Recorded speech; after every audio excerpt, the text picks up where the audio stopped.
Hello and welcome to episode 71 of Entertainment of Excellence, the podcast where we talk about films, TV, all of it. Hi, I'm Ollie. I'm Thom. And I'm Ben. And today we're talking about the 1931 film M.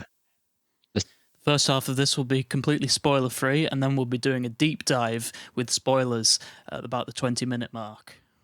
Timestamps below.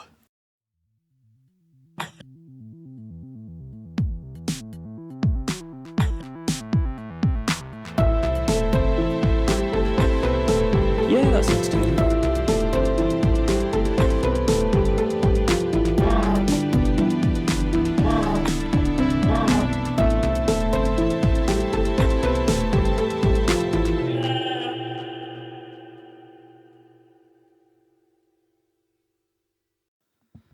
Right. M. Does the M stand for movie? No, the M stands for Murder, I think is what it stands for. Murder. Yummy is the full title, but they weren't allowed to put that on posters.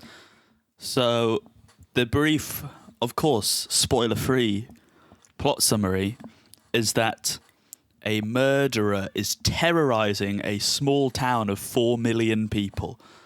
So it's not that small. It's quite a big town, and the police are desperately trying to look for them. But because of the intense raids the police are doing, it's disrupting the criminal underworld of the town. And so, in fact, the criminals also band together to try and hunt down the murderer. And then things happen. But of course, we can save those twists and turns for the spoiler section in case people don't want to be spoiled for this film from over 90 years ago. Indeed. Yeah. Well, okay, let's just get one thing out of the way first. Am I the only one that thought that the villain looks like Percy from Thomas the Tank Engine? There is one big problem going for you there in that he's not a train. Yeah, but he's got a very round face and big eyes. It's kind of true. Why specifically Percy and not just any of the engines? Well, it's not Thomas and it's not Gordon. It's definitely not the helicopter, whatever he's called. That's true. I can't remember the name of the train that got bricked up in that tunnel. But Might be the same actor. Maybe, and it is also that episode is a study in the right whether punishment is justified. So Exactly. You know what, Ben? I've got a picture of Percy up. It could be. I see the resemblance. Has anyone done a dig into Percy's mental health background? I don't know. I feel like we should let the Fat Controller know. We should, really. Indeed. Well, it's interesting that we talk about Percy getting stuck in a tunnel, which maybe you could describe a tunnel as possibly a hole in a mountain, which brings me on to... Oh, now that's a segue if ever I've heard one.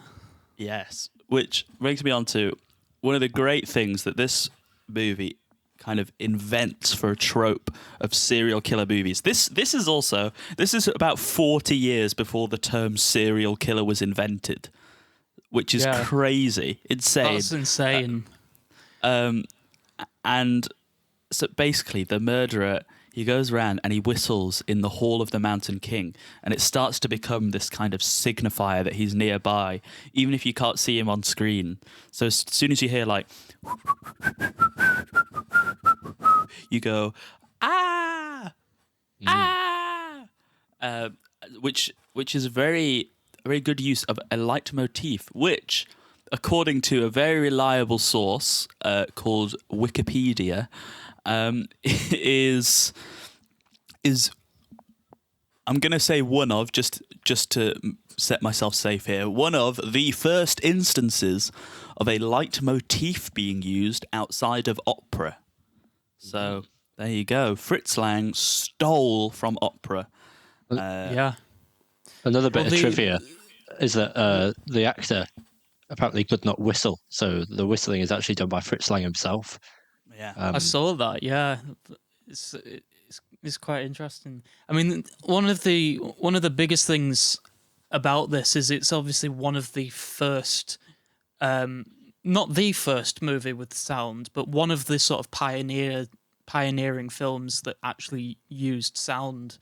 And the interesting thing about that is this movie doesn't have any sort of soundtrack apart from the In the Horn, the Mountain King leitmotif, which is an interesting choice, I think, because it's like the movies around the time would have all had soundtracks by necessity, you know, like the silent films having like piano soundtracks to accompany them. And So it's around not like the time that... What were we saying? Yeah, so it's not like it was before soundtracks became a thing. It was obviously quite a sort of artistic choice to leave out a soundtrack. Yeah, and one thing that I saw somewhere is that as films transition towards talkies, a lot of them sort of utilize the fact that there was now sound almost excessively, whereas this does it very, very intentionally. And I think it's interesting comparing it to Fritz Lang's earlier work. I mean, the only other thing I've seen by him is Metropolis. Yeah, so But like that obviously is reliant on sound throughout. And then to have something like this that's so stripped back with in terms of a soundtrack, and it really leaves you with these quite extended scenes of silence. But then using that leitmotif, as you were saying, so deliberately, is so interesting to think that like he was able to put across this really deliberate use of sound in a way that I've seen very few films do since. Like to say this is such a early pioneering film that set up these tropes, but do it still remains in a way of doing it so interesting compared to stuff that came later. You almost forget that it came out when it did. When you sort of go back and check 1931, it's just sort of mind blowing to even imagine that, both in terms of the use of sound and then also, as you're saying, the style. Because I think Hitchcock had done one sort of serial killer-esque film before, but this was like one of the very early ones that it was very sort of proto like film noir with a lot of the tropes that would then become used in sort of like the American detective type stories of like the 30s and 40s.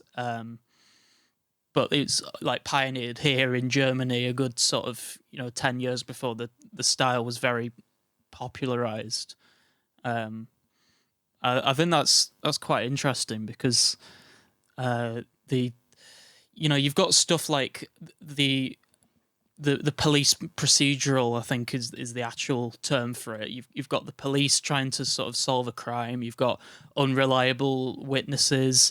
You've got a serial killer that isn't present really for the first half of the movie. There's only a few sort of scenes he's in, and then there's sort of there's the closing in and but it's even more interesting because it kind of it divides itself from that style about the halfway point because it also sort of has the parallels with the mob. I'm trying to avoid any spoilers here, but there's sort of like two sort of interplaying like groups of people, the police and the mob, like looking for the serial killer, and it's kind of trying to show like two different sorts of people and their different intentions, but maybe they're not so different after all. Whoa. And it does a very good job, I think, of kind of, because there's quite a lot of characters, what it does is it makes the town the other character as a kind of ensemble. So you get this great sense of kind of mob violence, as in just a big group of people thinking the same rather than the literal gangsters. Yeah. Like very early on, they just start randomly accusing people in the street who's, I don't know, giving directions to a child and things like that. And then they go, "Ah, it's the Kindermörder, the Kindermörder." And then they go, "No, I wouldn't do that." And they go, "Oh, you would." So it turns out that the woke mob existed in 1931 as well, in Germany of all places. So maybe, as they say, history repeats itself. Yeah.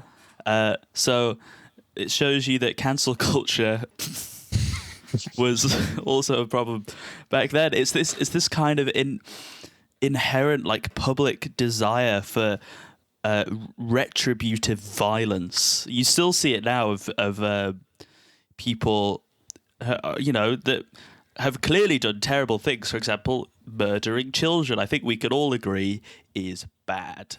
But it's this thing of kind of strange like mania takes hold of a lot of the citizens, just accusing anyone and attempting to. They're instantly. There's one where there's a pickpocket being taken off the bus, and then he just like casually brings up. No, he says like, "You shouldn't be after pickpockets. You should be after the child murderer." And then someone in the crowd goes like, "Did he say child murderer? He must kill kids." And then they're like, "Kill him! Kill him! Kill him! Kill him!" And it's like, I think it's especially interesting, that idea of sort of mass paranoia and the idea of scapegoats, that in this film is very much justified to an extent because they are after a child murderer.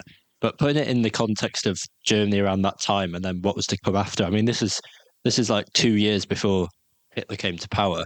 And ultimately, a lot of the Nazi regime was built around similar ideologies of scapegoating groups. So I think that very much reflects like a general sort of public unrest that was going on as the Nazis started to gain more and more power.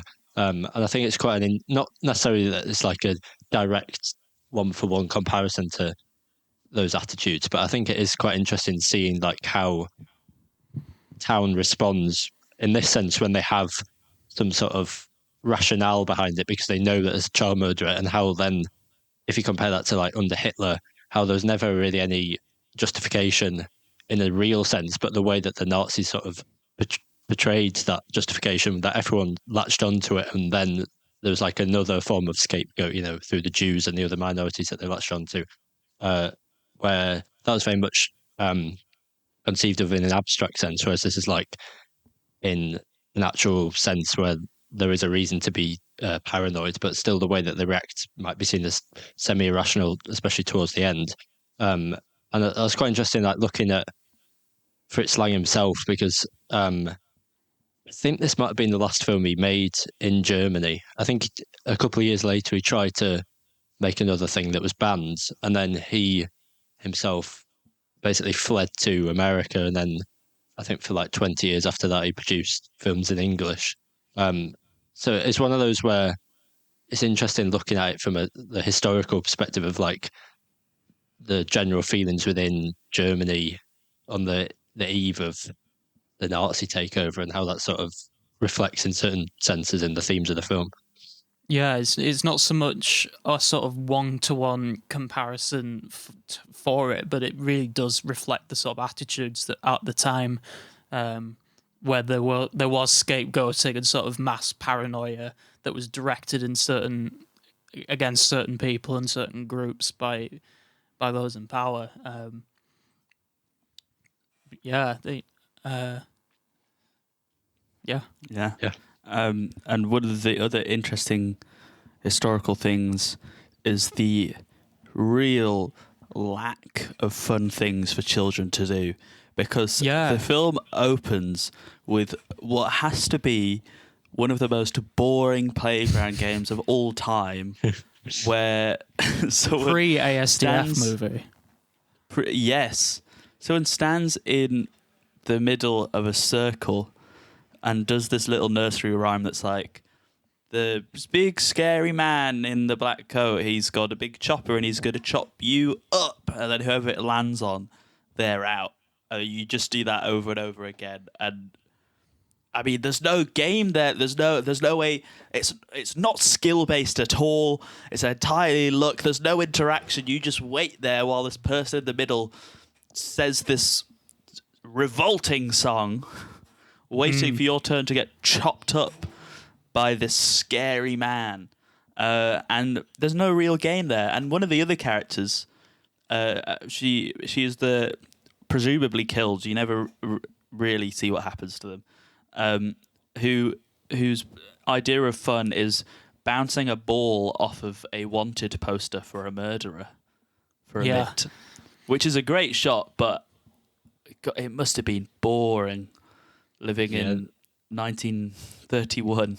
As a child. Speaking of none of this would have happened to iPad shots. kids. They'd be too entertained. The iPad kids would be on it, they'd all be inside watching their cocoa melons and skibbity toilets. These darn kids, I don't understand them. I'm too old to understand. I don't understand the internet. No, neither do I. Skibbity Toilet's got some pretty intricate lore behind it, to be fair. Oh, okay, fair enough. Yeah, we should do that as a podcast episode. That's going to have to be like a 10-hour special. Meme 2023. Extremely brief aside. This is purely because Skibbity Toilet is made in SFM, right? Source Filmmaker. And it seems that there is an SFM movie called Emesis Blue, which is heavily inspired by M. So I saw in the comments of because M is available on YouTube for free, seemingly all above board, and a lot of the comments are like, "Who's here after Emesis Blue?" or "I watched this after Emesis Blue because I heard it was based on it, and it's I didn't realize it'd be so good. Emesis Blue is awesome." So I just thought that was odd. So just before we get onto the spoiler section, let's talk a bit about sort of the cinematography and direction because peak. As you were saying, the shot with the ball bouncing on the thing, and then and the silhouette, the shadow which goes over the word murderer. Oh, Fritz! What a shot! Fritzy boy, calm down. I was jumping out of my seat cheering. Don't blame when Iron Man when Captain America picked up the hammer, I was sat motionless. You were yawning, weren't you? Nothing. I was yawning, in fact. But when that shadow, I booed. You booed. I remember. But when that shadow went across the word murderer while the ball was bouncing, I stood up, I screamed, yes! And I applauded by myself. I was like, yes, Fritz, yes! Yes! I got noise Your neighbours complaints. thought something else was going on in the room, but they did. It was just you and Fritz in this intimate moment together. Exactly. People.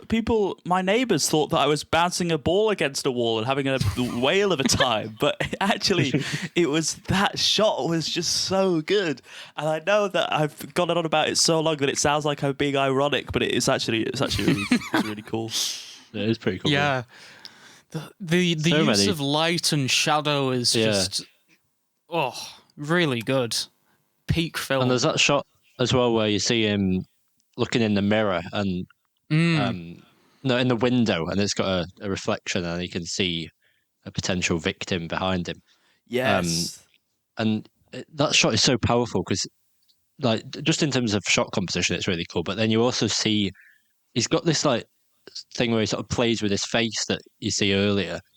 Almost like Joker-esque. I was about to say, I was like, Joker just stole this because he's looking in the mirror and like, he makes himself frown with his fingers. I'm like, come on. And I mean, we'll get onto this later, but you really see that like inner conflict with him. And I think in that scene, it's him. Because in the earlier scene, it's just him by himself in the mirror. But this is like, he can see someone and he's like trying to fight the urgency. And then he follows her, and then, this isn't really to do with the cinematography, but she walks past this, I think it's like a bookshop, and they've got like an arrow going up and down, and then a hip that they hit thing in it. Yeah, that was pretty cool. spiral. I That really was cool like because you're that. like, oh, trans mode activated. There was the direction as well. I was talking about this sort of I think it was down for the arrow. yeah. Yeah. The direction. Oh, it's a joke. Yeah. Sorry. No, but this intercut sequence where like the mob of angry people are trying to sort of make a plan as to how they're going to catch this guy, and the police are doing the same thing, and they sort of intercut this. They between finish the each two. other's Sandwiches. Yes. Yeah. That's what I was gonna say. Yo. Right. That bit I was like, awesome. That's also a very modern technique. It does so many things that you're like, whoa. It's how very, did very they do ahead of this? its time, and the two groups of people also reach like a breakthrough in their cases like at the same time as well. And yeah, Awesome. very cool. Should we? Yeah, is there anything else?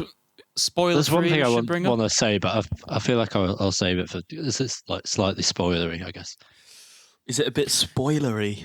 Cool. A little bit. Well, if you haven't watched the film, this is your point. This is your reminder to stop watching us, watch the film, and then come straight back here. You have right to now. come back. You have You to come better back. come back because we've got so much more to say. You know, we might end up. Well, I don't want to say it. Spoiling it. Yeah. Yeah. Yeah. That's the biggest sin. That's the worst thing. Tell you what, if I saw that there was a spoilerer, yeah, I'm gonna say spoil. If I found Bring out there back was one a who the spoiler- death spoils. penalty for that. yeah, I'd be after everyone in the street, Oh yeah. punching them, asking for their birth certificate. But what if it's in their nature and they don't want to spoil, but they feel compulsively that they have to? Are we in the spoiler section then? Apparently so. Well, Yeah, so, well. Spoilers. Give us the spoilers, Tom. Dish them out.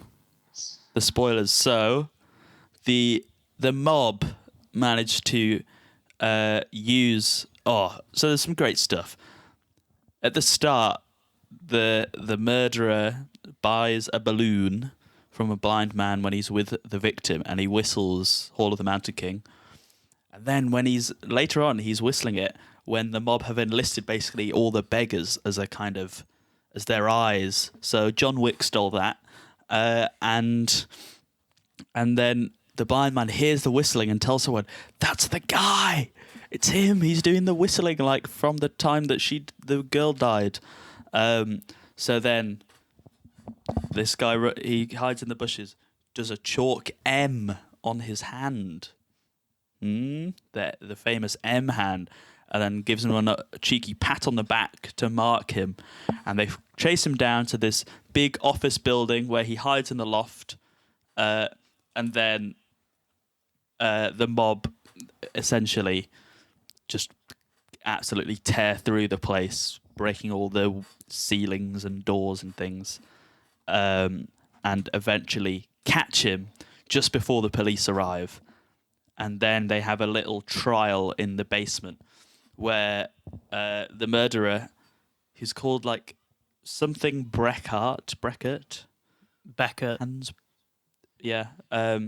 Beckert. Hans Beckert, he has a breakdown and he says that killing is in his nature. He doesn't remember doing it. He just gets an impulse to do it. And we'll probably talk about that scene quite a lot. But then they try and go, we're going to kill you anyway. But then the police arrive and capture him. And then we don't know what happens, actually. He just goes to court. And then at the end, there's 3 mothers who say, this won't bring him back, but we all need to look after our children or something. They say something like that. And apparently, I'll bring this up now.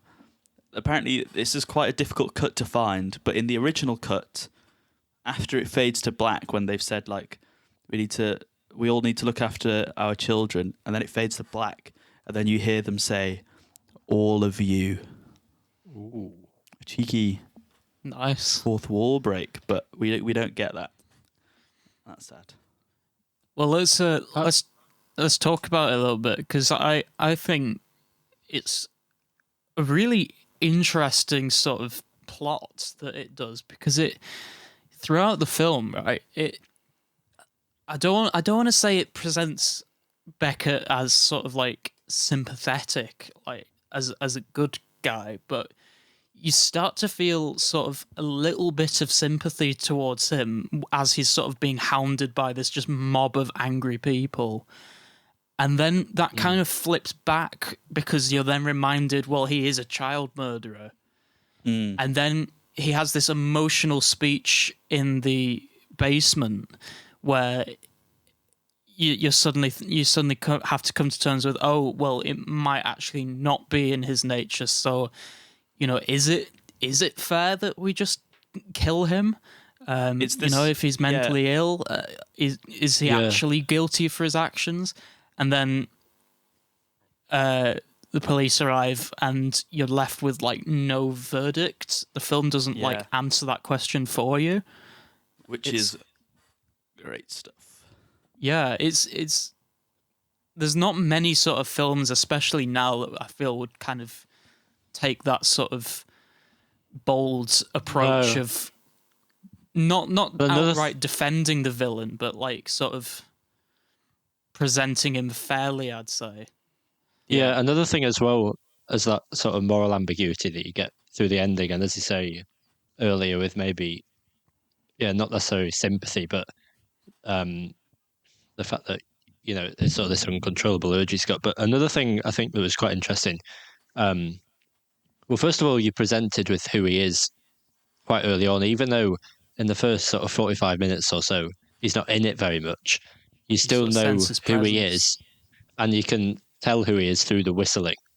So it uses that as a way of you not necessarily having to see his face, which is also like a really clever way of setting up the way that the blind man works out who it is. But I think another thing that was quite interesting was how earlier in the film it makes it look like he's a bit more sort of calculated than he actually is, and everything's all sort of mapped out, because you get that scene where he's writing a letter to the police and you hear the whistle, and it very much reminded me of sort of more recent films like Zodiac or Seven or something, where everything is this part of this big plan of the serial killer, and it's almost seen as like this,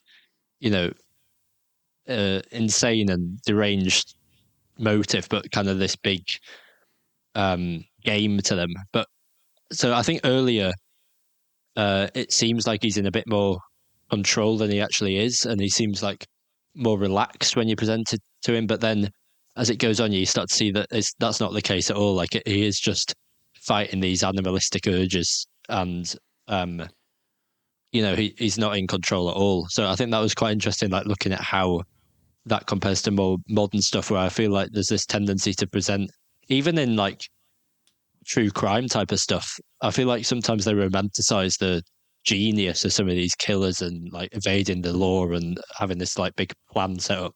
Whereas in this, it was very much just like he couldn't control what he was doing. And when he admits at the end, like when he got this urge to kill, it was like it brought out someone else. And then after, when he was trying to come to terms with that, it was like he couldn't even really associate with the fact that he'd done it.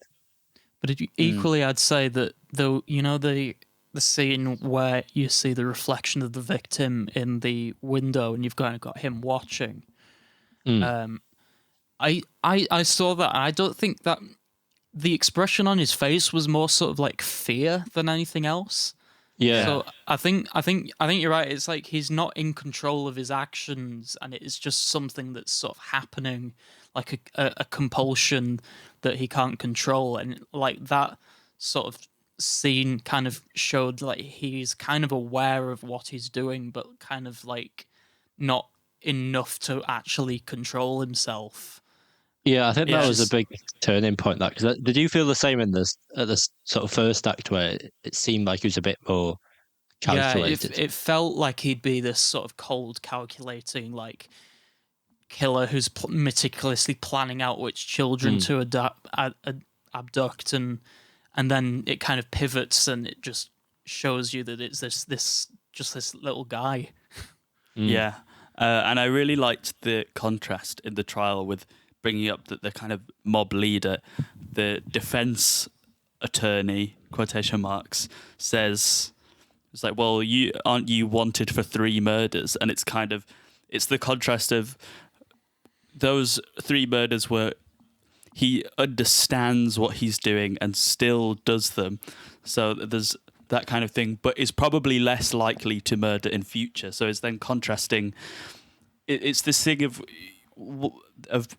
wanting punishment, but is it right to punish someone who physically cannot control their actions, but obviously you can't also let them participate in society because they have an impulsion to murder children.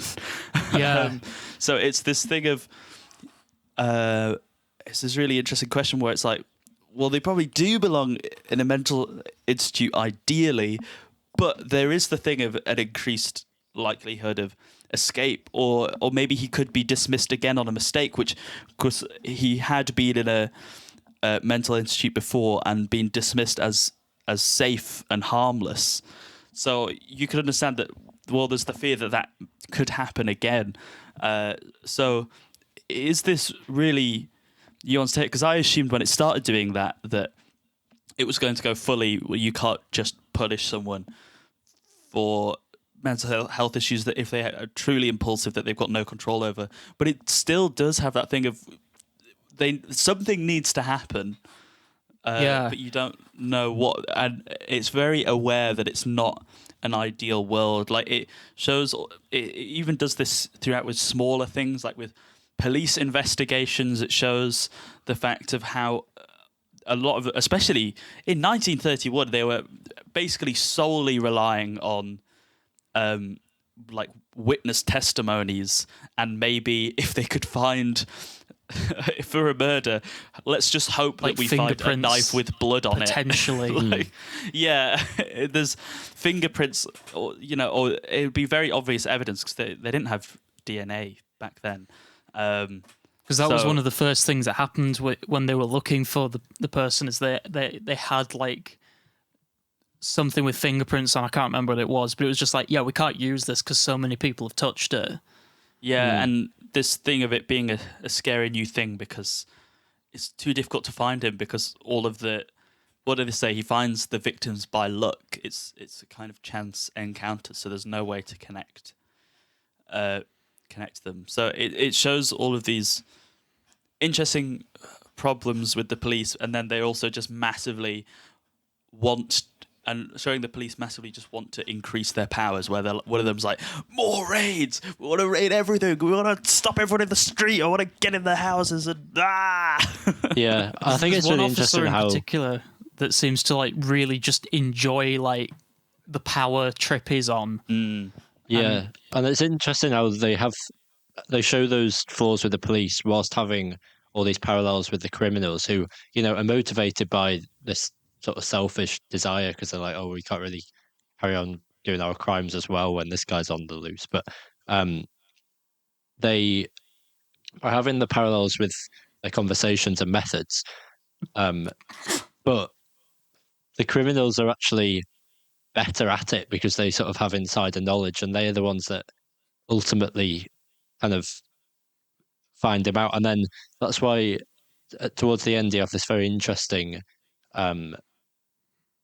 view on justice. And I think, although at first, like when I was watching it, I thought the actual ending felt quite abrupt, but thinking back at it, I think it's very effective having it so open-ended and leaving it up to the audience to decide like what should happen to him, because I think this is very ahead of its time in its ways of looking at kind of mental health, and that having that one guy who's presented this like this drunk guy who is just talking nonsense basically, but that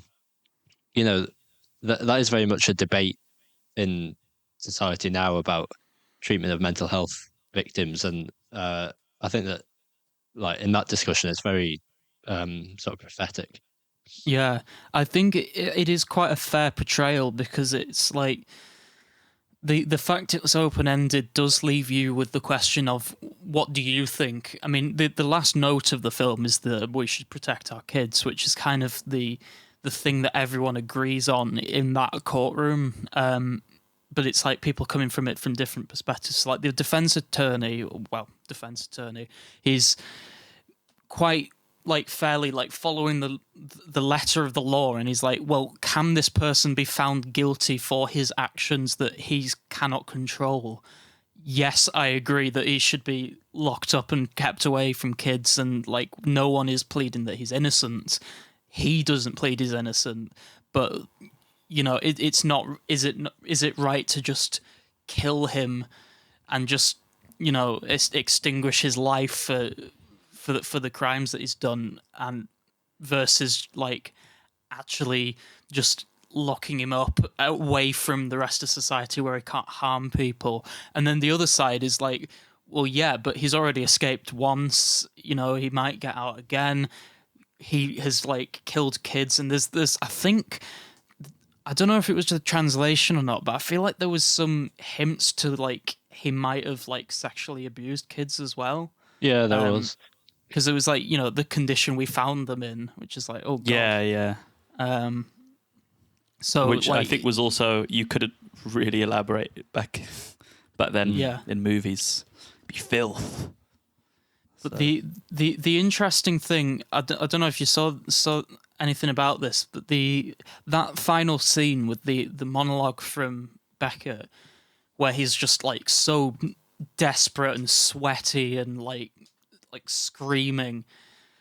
Apparently, so Fritz Lang was quite notorious for his bad treatment of actors, and apparently he'd done that scene like 10 times in a row, with like the actor Yeah. being kicked down the stairs and sort Yeah, of I beaten saw up. that.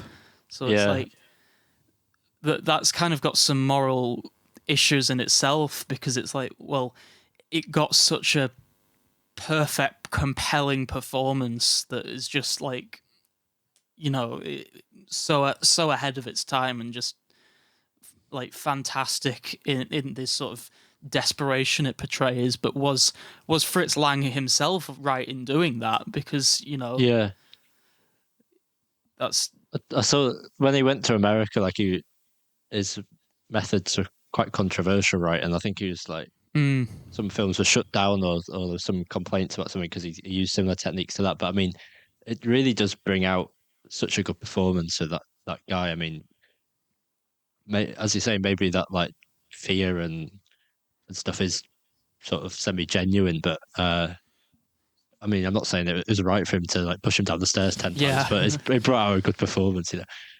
it brings out a timeless result that you know, you can criticize the sort of conditions that it came about with, but you know, you can't argue with that. That's just a really compelling scene. So I mean, another thing to say about Fritz Lang is like, having watched Metropolis, which I can't remember exactly when that came out, but it was before this. I think it was 27. 1929. I thought it was 27. Well, either way, Well, let's go watching 28. that. Yeah, Like the average. it's like it's such a pioneer for so many sci-fi tropes, and then taking this, which is the same for sort of noir films, like the fact that in such a close succession he was able to invent so many things in these two completely different genres, basically. But I think another thing is like the scale of the two, because Metropolis is such like a massive film. It's Yeah. it's sort of, you can't even really comprehend how it was made at that time. And apparently it took about a year to make. It lost a bunch of money. So in response to that, when he made M, I 6 think weeks, it was wasn't made in like, like a really short amount of time. And you know, it's not a very long film. And I think it kind of benefits from that brevity, because you only really see one actual victim and then one potential victim later, when the guy puts the M on the back and he's sort of stopped.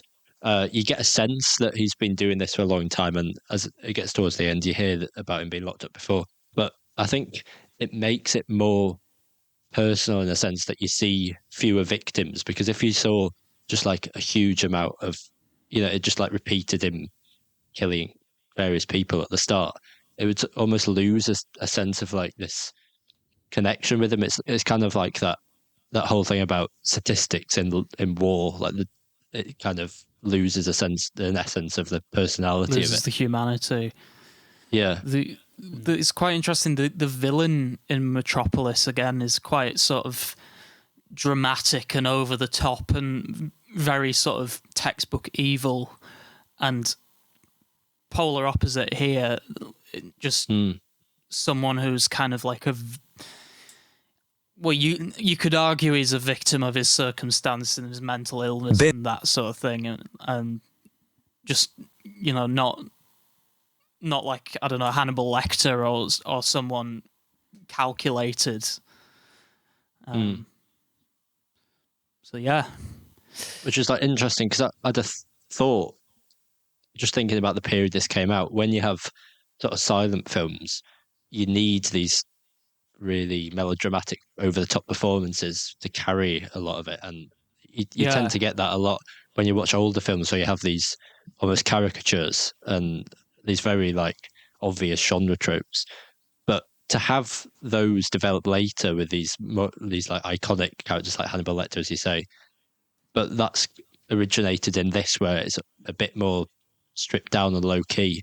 I think that's really interesting to see how it's sort of evolved since then, and how, because I feel like oftentimes when you're looking at a specific genre and you go back to its origin, it's a bit like over the top and not as nuanced as more modern stuff. But the fact that this still sort of holds up.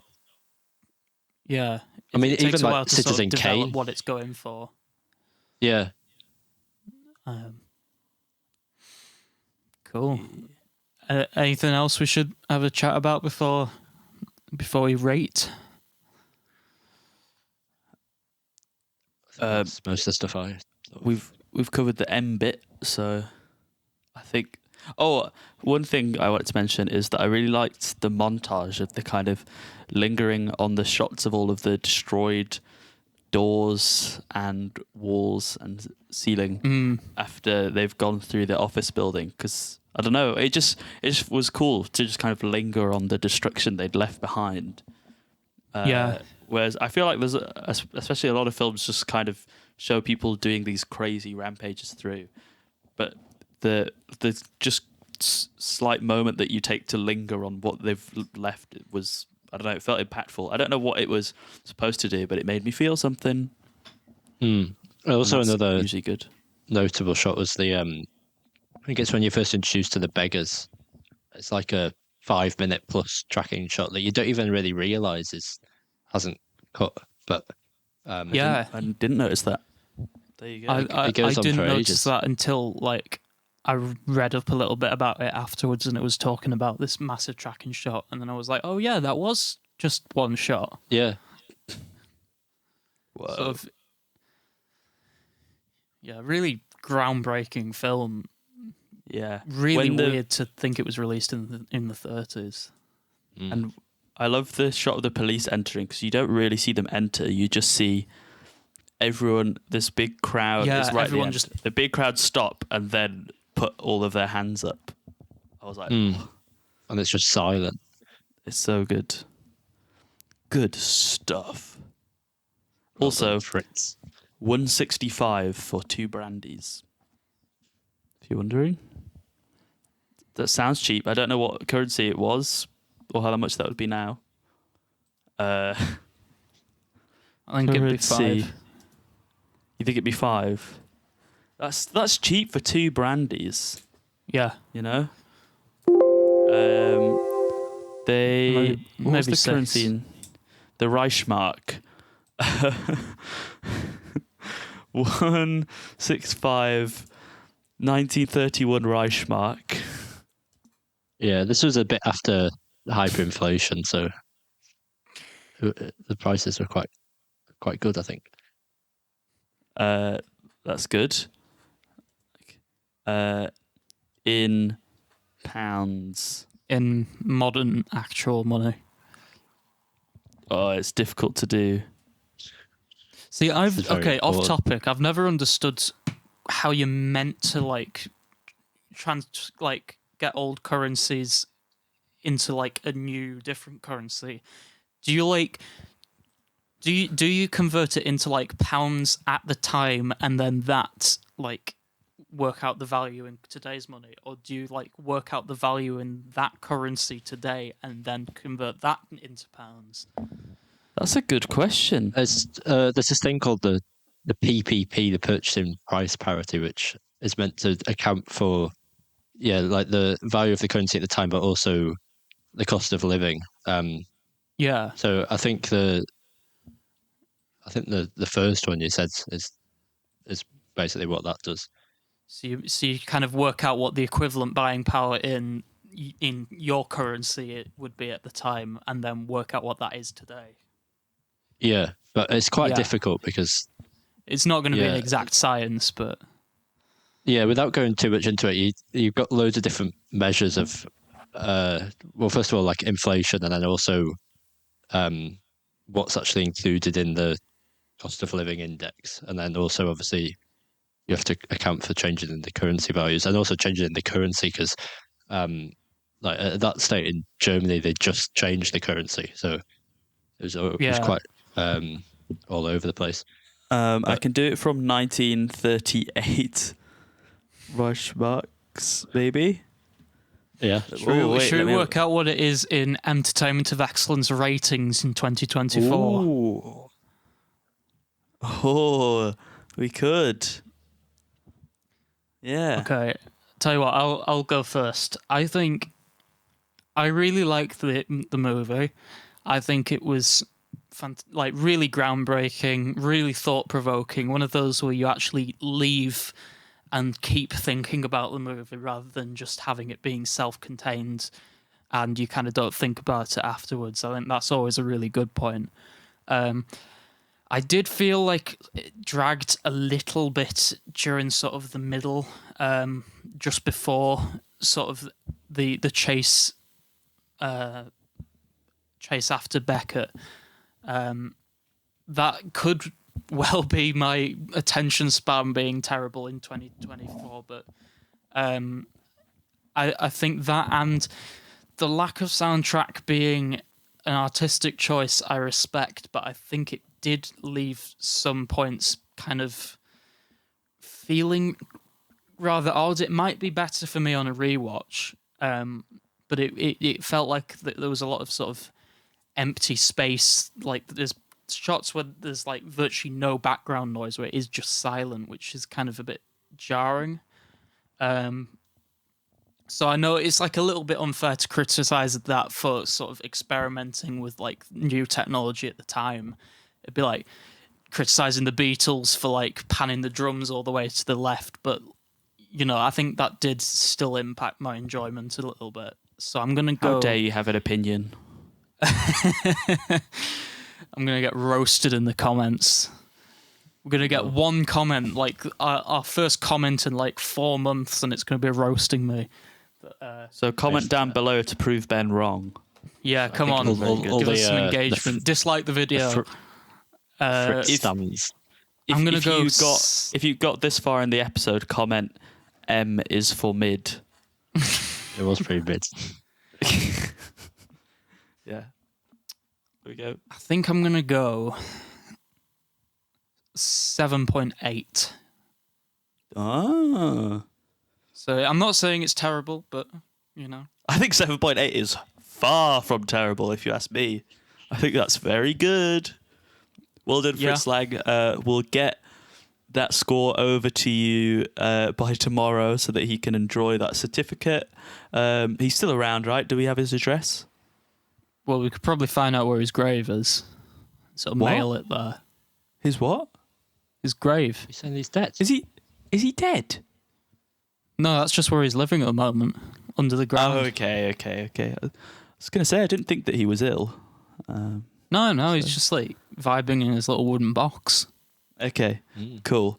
Well, I'm gonna say, but I also believe that in the middle there was a little bit of drag, but the ending was so good, and I really liked the start, and there was some great shots, and I actually thought that the silence helped add some tension, which was contrasted by the loud noises that came after Ben. So, M is for Thom has a bad take. M is for that. Yep. So I'm gonna Thom has a bad take. right. I'm gonna give it 8.000000 out of 10. Ooh. Nice. So you kind of like, it looks like you've written boom. Yep, it does look like that. Because that's what I said after I finished this film. I was like, boom! What a That's movie. what you said when you saw that shot. You were just like, oh, boom, Fritz, yes! Yes! Yeah, I've got to say I agree with Ben in terms of the sound, because I feel like the whistling thing would have still worked fine if we had a bit of a score in some of the later scenes. Because I remember the first time it did that when it was just complete silence. I was thinking, oh, is this like because it's on YouTube and it's like a bit of a messed up edit of the original film. Maybe they blocked the music for copyright.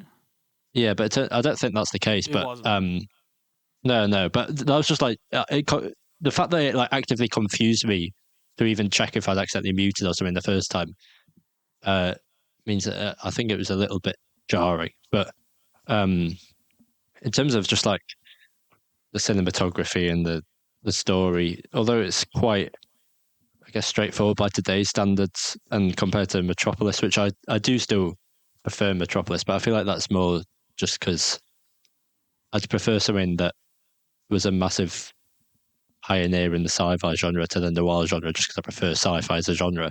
But I still think this holds up really well. And I think after watching those two films, you can officially call me a Fritz stan. So I'd go with an 8.2.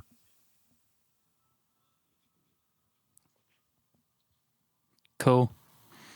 So Well done, before we quickly go on to recommendations, we do have a submission spotlight section where you can, if you want to be featured on the podcast, you can send in your works of art, whether that's a short film, a music, or a art, or written words, or something else. You can, send it to our inbox, entertainmentofexcellence@gmail.com, or DM us on Instagram or TikTok, which is @EOV Podcast, and we post content on there regularly now, so you better go follow us. The website hasn't been updated since following, which was a good 10 episodes ago, so probably don't go there, but you could use the contact form there if you want. Yeah, cool. We've got some submissions that we will be catching up with at some point soon, although we won't give a definite answer yet. It might be next episode, it might not be, so you better tune in the future. Yeah.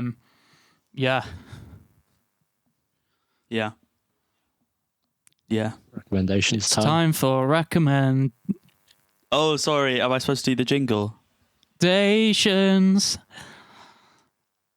Time for recommendations. I think it needs to be demoted after that. It's awful. Sorry. It's been a tough day. I've got a recommendation. I've got a recommendation. I've got maybe... Oh, so do I. I might go for 2. Ooh. If I may. One quick one is that I've been, just because we've talked about Metropolis, which, I've not seen Mid-Tropolis, but apparently Get off it's great. the podcast, you special guest. I do want to watch it because I remember revoked. it's genuinely one of the first films that I remember my dad mentioning. So I've had it in my mind for years and never seen it. But on the sci-fi note, I have a subscription to 2000 AD. Yes, the weekly British sci-fi comic is still going, and there's some great stuff in there. And I'm loving the Judge Dredd storyline which is in there, which I think is currently wrapping up, which is it's just very depressing and dystopian, but I love it. And there's also the Thistlebone stuff is great. If you like some gothic horror, like painted style comics, there's some good stuff in there. But my main recommendation is that I watched the I don't know if we've had this, but I'm going to recommend a stand-up special, guys. I watched Ricky Gervais' Armageddon. No, no, I'm joking. I watched Jacqueline Novak's special called Get on Your Knees, which is an hour-and-a-half stand-up special about giving blowjobs, and it's really An hour and a good. half. Bloody It's an hell. hour and a half, but it's really good. Like, I know what the subject. You know, it is. Did it leave you genuinely- satisfied and smiling, Tom? Yeah. What? Did it leave you satisfied and smiling? It did, and I was many giggles were had, but it's like almost poetic. She uses like amazing language and these like grand metaphors to be talking about, as I should say again, blowjobs. In fact, in the in the opening, she says that she's going to talk about blowjobs to the point of tedium, as one early review said. For any kids listening, she's a hairdresser. Yes, and that was good. You should do an hour and a half stand-up special. But she's got great physical comedy, great jokes, just great use of language. I was like, it was one of those things where you watch it and you're like, wow, I should give up on all of my dreams because this person is so much better at everything. So you should watch that. It's on Netflix. Which is still the champion of streaming services. So, in terms of subscription numbers, so you've probably got access to Netflix. So give it a watch, Jacqueline Novak. Get on your knees and watch the special. Nice. Yeah, it's funny. It's funny. I should have said that. It's funny. It's really funny. Okay. I'll take It's your word for it. No, it's funny. Okay. I went like that. That sounds pretty funny. No. That's another sound I made while I watched it. Ooh. Ha he he ha ha. I did that as well. Anyway, what's would you want to recommend? Well, I have a recommendation, and it is Ooh, sorry, Ollie, come on. Ooh. it is a television series that was released in the I can't remember when it was released. It was the 2010s. It's called Broadchurch, and it is it has some similarities to M actually. Although I won't expand on what, because you should go watch it and then you'll see for yourself. But it is it's kind of it is sort of a whodunit. Again, it's got some really strong characters, some fantastic performances. It's got David Tennant and Olivia Colman as the leads, who have fantastic chemistry together and are both just like really, really well written, really well acted. It has Jodie Whittaker as a grieving mother, who's again just fantastic. But the weirdest part of all of this is it's written by Chris Chibnall, who is widely known as the guy who rammed Doctor Who into the ground, which is really odd because this is a really well done television show. It's like an 8.5 on IMDb. It's really fantastically well done, and it's got 3 seasons. I'd say the first season is probably the strongest in terms of plot, the second strongest in terms of characters, but that's not to say that the third season's bad or anything. It didn't fall off. So definitely watch all 3 seasons. It is available. What was that called again? Wide Cathedral? Yes, it is. It's available on all 4, I think. And BritBox. or physical media.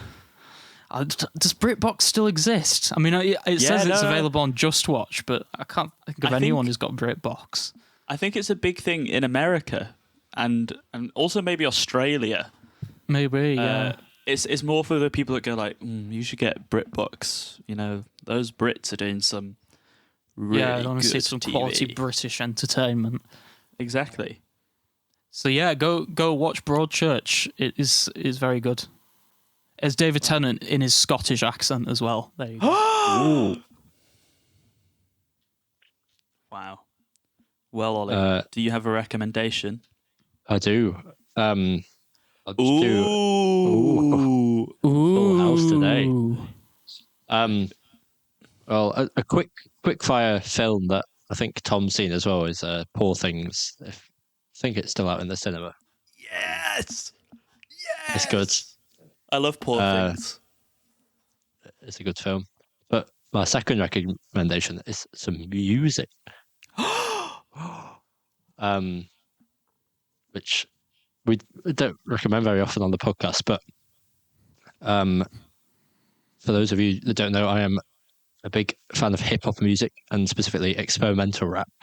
And I'm going to be recommending an experimental rap album by the group Clipping.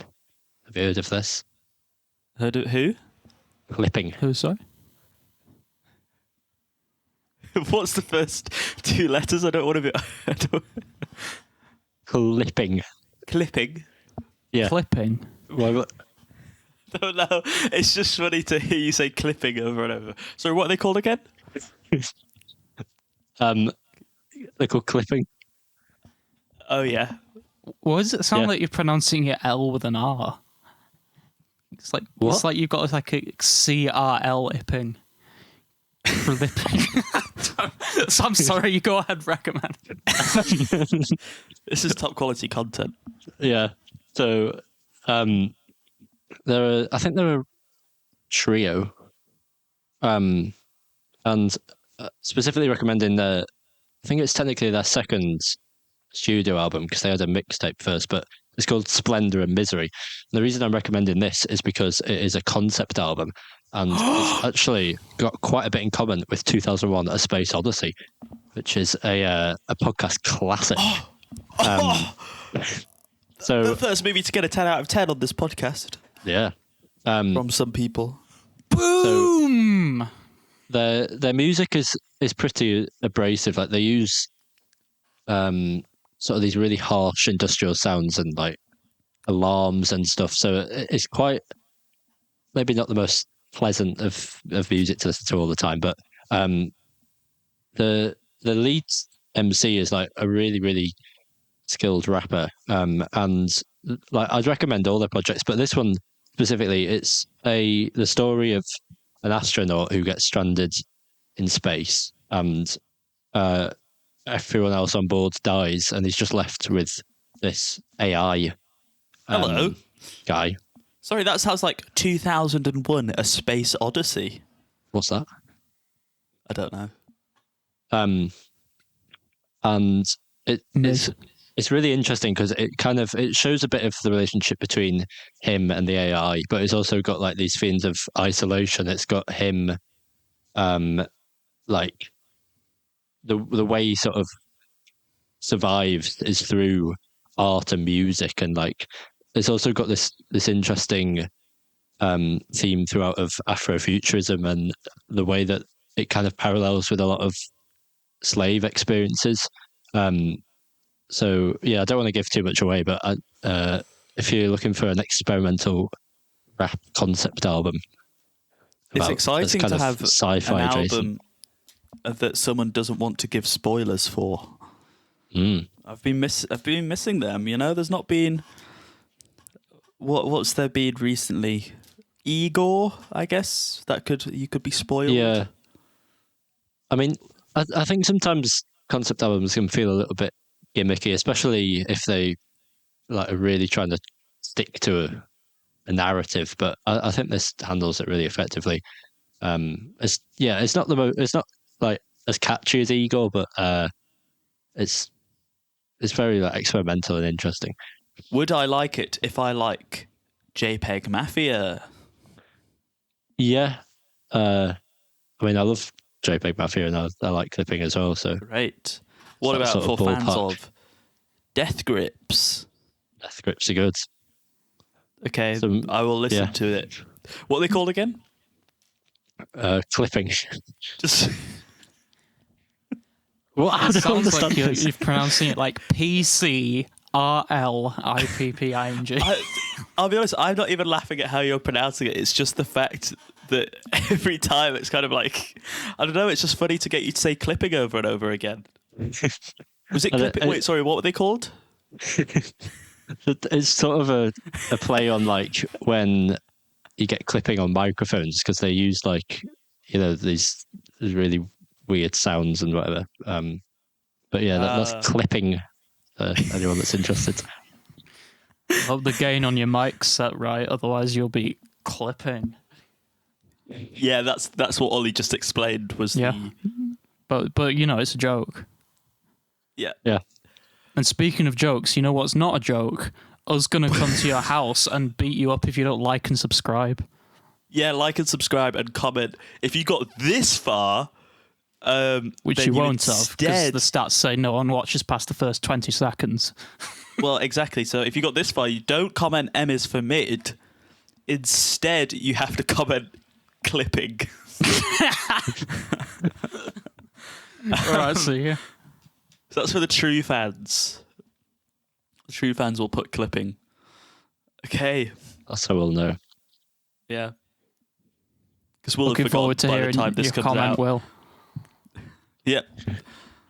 So comment clipping down below. Follow us at E of E Podcast in most And places. for the catchphrase. Yeah, the Oh, catchphrase. sorry, we have to say a catchphrase, don't we? You do. Is that the Yeah. royal we? Oh, is it meaning just you? me? Just you. I thought I set it up where we all say it together. Okay. Well, the catchphrase for this week is that we don't choose to make these podcasts. We have a natural impulse to do them. I think that's your Alright, worst see one. ya. Yeah, right. All right, see ya.